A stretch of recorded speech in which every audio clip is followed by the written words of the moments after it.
विपक्ष को उचित समय दिया जाता है। कोई भी मुद्दे उठाना चाहे तो उनको बोलने का, चाहे नेता विरोधी दल हो या विपक्ष के जो भी वरिष्ठ सदस्य हैं उनको बोलने का अवसर मिलता है। ये नहीं हो पा रहा है सही तरीके से, इस पर हम लोगों ने आपत्ति किया है। सदस्यों की सदस्यता रद्द करने की उसकी क्या स्थिति है, क्या सुनवाई हुआ, कब तक उस पर सदस्यता समाप्त करने की घोषणा की जाएगी, इस पर भी हम लोगों ने बात रखी। सवाल करें, वहां से जवाब आए, वहां से जवाब अगर संतुष्ट नहीं तो फिर हम सवाल करेंगे। तो ये डिबेटिंग हाउस भी है एक तरह से, बहुत सारी चीजों ज्ञान होता है, तो ज्ञान को नहीं रोकना चाहिए। दलों के नेताओं ने स्पीकर साहब को आश्वस्त किया है कि सदन को अच्छे ढंग से चलाने में सब दल के नेतागण और सदस्यगण सहयोग। सभा में आज सर्वदलीय बैठक बुलाई गई थी और सर्वदलीय बैठक में तमाम पार्टी के जो नेता हैं वो मौजूद रहे। बिहार सरकार के मंत्री विजय चौधरी जो संसदीय कार्य मंत्री हैं, राजद के विधायक हैं। क्या कुछ हुआ? सर्वदलीय बैठक थी आज सर्वदलीय बैठक सुचारू रूप से विधानसभा चले इस बात को लेकर रखी गई थी। हम लोगों ने अपनी बात को रखा कि हाउस में जो जन सरोकार के मुद्दे हैं, जब सदन चलता है विपक्ष रखना चाहता है और विपक्ष को अवसर नहीं दिया जाता है, विपक्ष को बोलने का मौका नहीं मिलता है, मजबूर होकर के उस महत्वपूर्ण विषयों पर हम लोग को बेल में जाना पड़ता है, बाइकआउट करना पड़ता है। और इसीलिए हम लोगों ने आग्रह किया है कि भाई इस तरह की परंपरा रही है कि विपक्ष को उचित समय दिया जाता है। कोई भी मुद्दे उठाना चाहे तो उनको बोलने का, चाहे नेता विरोधी दल हो या विपक्ष के जो भी वरिष्ठ सदस्य हैं उनको बोलने का अवसर मिलता है। ये नहीं हो पा रहा है सही तरीके से, इस पर हम लोगों ने आपत्ति किया है कि अगर सुचारू रूप से चलाना चाहते हैं तो विपक्ष को विश्वास में लीजिए, उनको भी मौका दीजिए, जनता के सरोकार के मुद्दे जो उठाना वो चाहते हैं वो भी कीजिए। साथ ही सदस्यता को लेकर के जो आसन ने जो विपक्ष के सदस्य हैं वो दूसरे तरफ आसन ने जो निर्धारित सीट किया है उसके अवहेलना करते हुए, आसन के आदेश का अवहेलना करते हुए दूसरी तरफ जाकर बैठ रहे हैं। वैसे सदस्यों की सत्ता पक्ष में बैठ रहे हैं, वैसे लोगों की सदस्यता समाप्त की जाए और जिसका आवंटित सीट है विपक्ष में लेकिन वो बैठ रहे हैं सत्ता पक्ष में, तो आसन करने की मांग हम लोगों ने की है। पूर्व में भी हम लोग लिख करके दिए हैं कुछ सदस्यों की सदस्यता रद्द करने की उसकी क्या स्थिति है, क्या सुनवाई हुआ, कब तक उस पर सदस्यता समाप्त करने की घोषणा की जाएगी, इस पर भी हम लोगों ने बात रखी है। और कुछ सर्वदलीय बैठक में क्या कुछ हुआ? नहीं, इसमें कुछ होना नहीं था। ये तो एक सर्वविदित है, हमेशा होती रहती है मीटिंग।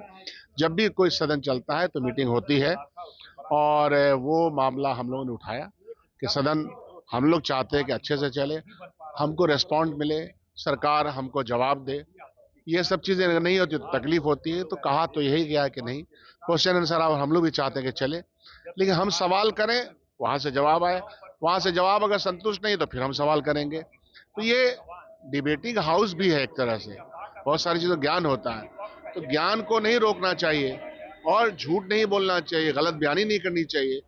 पिछली बार ये सारी चीजें हुई हैं, अब ना हो, पुनरावृत्ति ना हो। हम लोगों से भी तरफ से अगर कोई गलती हो तो उसकी पुनरावृत्ति भी हम लोग नहीं करें। तो विधायक दल के नेता हैं कांग्रेस के कई सदस्य जो है वो विपक्ष की तरफ, सत्ता पक्ष की तरफ बैठ रहे हैं जो विधायक है।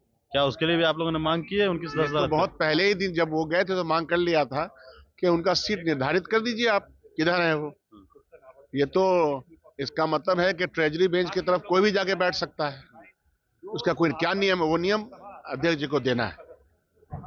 चलिए, बिल्कुल। तो हमारे साथ राजद कांग्रेस दोनों के विधायक थे, वो बयान सुनवाएंगे आपको। जो विजय चौधरी जो बिहार सरकार के संसदीय कार्य मंत्री हैं, उन्होंने किस तरीके से अपनी बातों को रखा है और क्या कुछ जिस प्रकार से लगातार सदन चलेंगे और सदन के दौरान जो कार्रवाई होगी उसमें क्या कुछ होगा, वो विजय चौधरी का भी आप बयान सुन लीजिए। बहुत अच्छे सद्भाव के माहौल में सभी दलीय नेताओं की बैठक हुई स्पीकर साहब की अध्यक्षता में और सभी दलों के नेताओं ने स्पीकर साहब को आश्वस्त किया है कि सदन को अच्छे ढंग से चलाने में सब दल के नेतागण और सदस्यगण सहयोग दें।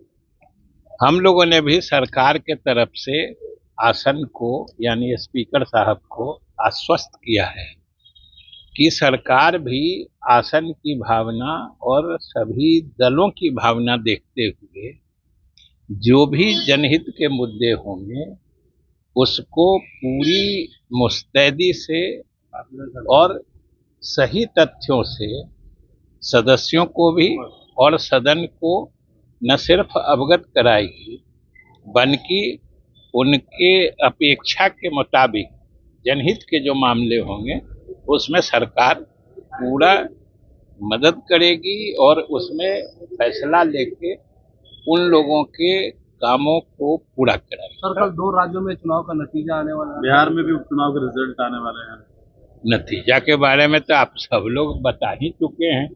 जो सभी जगह के नतीजों के रुझान, चाहे आपके एग्जिट पोल का हो या वहाँ के मतदाताओं का मूड देख के हो, सभी का रुझान एनडीए के पक्ष में।